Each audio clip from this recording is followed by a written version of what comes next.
This is Pamela Sunshine Love White Dove reporting live from Michigan. I work for Divine Mother of all creation and her original wonder twin, Father God. Love is one. Check it out. It's a requirement. I am here today to read something. It's called The Awakening. The author is unknown at this point in time.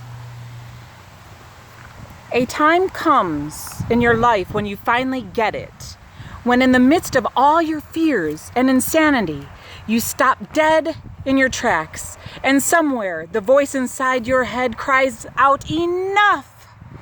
Enough fighting and crying or struggling to hold on. And like a child, quieting down after a blind tantrum, your sobs begin to subside.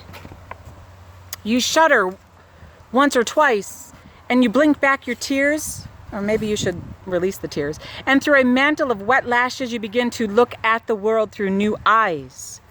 This is your awakening. You realize that it's time to stop hoping and waiting for something to change, or for happiness, safety, and security to come galloping over the next horizon. You come to terms with the fact that he is not Prince Charming, and you are not Cinderella, and that in the real world, there aren't always fairy tale endings, or beginnings for that matter, that any guarantee of happily ever after must begin with you. And in the process, a sense of serenity is born, of acceptance. You awaken to the fact that you are not perfect and that not everyone will always love, appreciate, or approve of who or what you are, and that's okay. They are entitled to their own views and opinions. You learn the importance of loving and championing yourself, and a sense of newly found confidence is born of self-approval. You stop complaining and blaming other people for the things they did to you or didn't do for you. And you learn that the only thing you can really count on is the unexpected. You can learn that people don't always say what they mean or mean what they say, and that not everyone will always be there for you. And, and that it's not always about you. Matter of fact, it's not about you at all. It's about the Divine Mother of all creation. And she's back on the planet getting ready to ascend. Feel into that. So you learn to stand on your own and to take care of yourself. And in the process, a sense of safety and security is born of self-reliance. You stop judging and pointing fingers, and you begin to accept people as they are and to overlook their shortcomings and human frailties. And in the process, a sense of peace and contentment is born of forgiveness.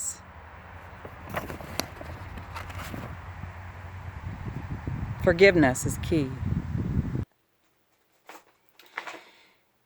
You stop judging and pointing fingers, and you begin to accept people as they are and to overlook their shortcomings and human frailties, and in the process a sense of peace and contentment is born of forgiveness. You realize that much of the way you view yourself and the world around you is a result of all the messages and opinions that have been ingrained into your psyche. And you begin to, you begin to sift through all the crap you've been fed about how you should behave, how you should look, how much you should weigh, what you should wear, where you should shop, what you should drive, and where you should live, what you should do for a living, who you should sleep with and who you should marry, what you should expect of a marriage, the importance of having and raising children, or what you owe your parents.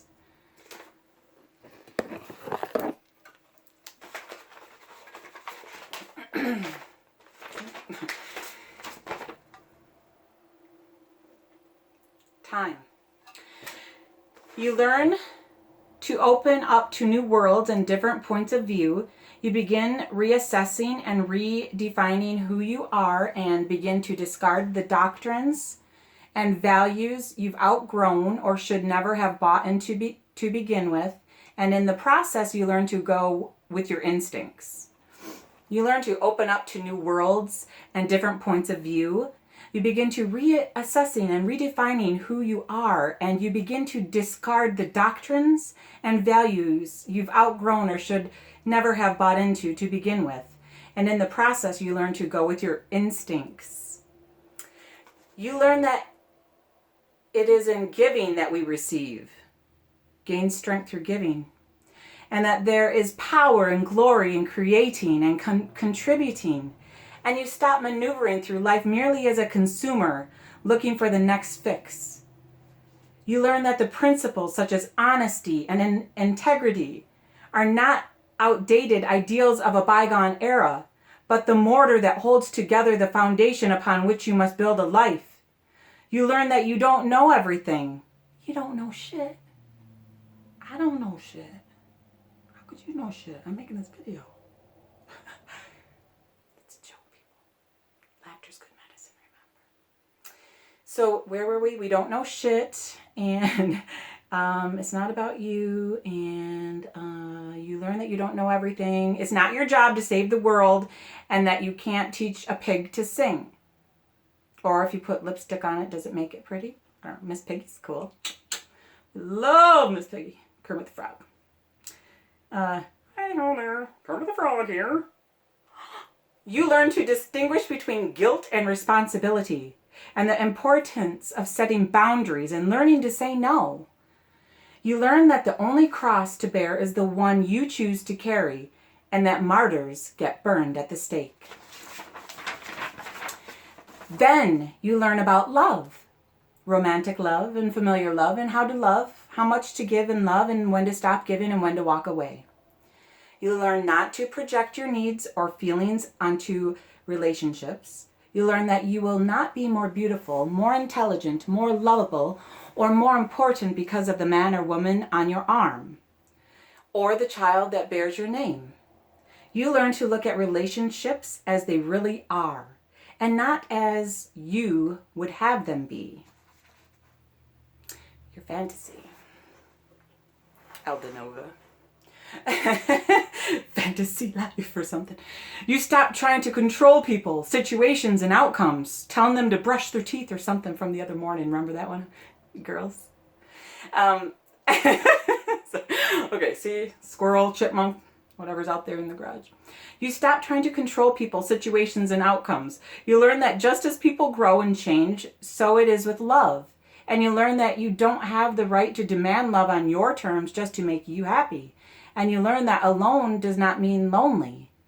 And you look in the mirror and come to terms with the fact that you will never be a size 5 or a perfect 10. And you stop trying to compete with the image inside your head and agonizing over how you stack up.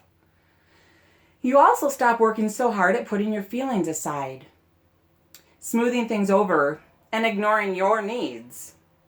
You learn that feelings of entitlement are perfectly okay, and that it is your right to want things and to ask for the things you want, and sometimes it is necessary to make demands. You come to the realization that you deserve to be treated with love, kindness, sensitivity, and respect, and you will not settle for less. And you allow only hands of a lover who cherishes you to glorify you with his or her touch. And in the process, you internalize the meaning of self-respect. And you learn that your body is your temple. You begin eating a balanced diet and drinking more water and taking more time to exercise. You learn that fatigue diminishes the spirit and can create doubt and fear. So you take more time to rest. And just as food fuels the body, laughter fuels our soul. So you take more time to laugh and play. You learn that for the most part in life you get what you believe you deserve, and that much of life truly is a self-fulfilling prophecy. You learn that anything worth achieving is worth working for, and that wishing for something to happen is different from working toward making it happen. In the physical action here, I am, you are, we are, he is, she is. The invincible, fiery, victorious love of the cosmic Christ in the physical action here. Oh, hear ye children of the one God. More importantly, you learn that in order to achieve success, you need direction, discipline, and perseverance. You also learn that no one can do it all alone, and that it's okay to risk asking for help. Now, if nobody helps and you ask for help, what do? You just, I keep plugging away.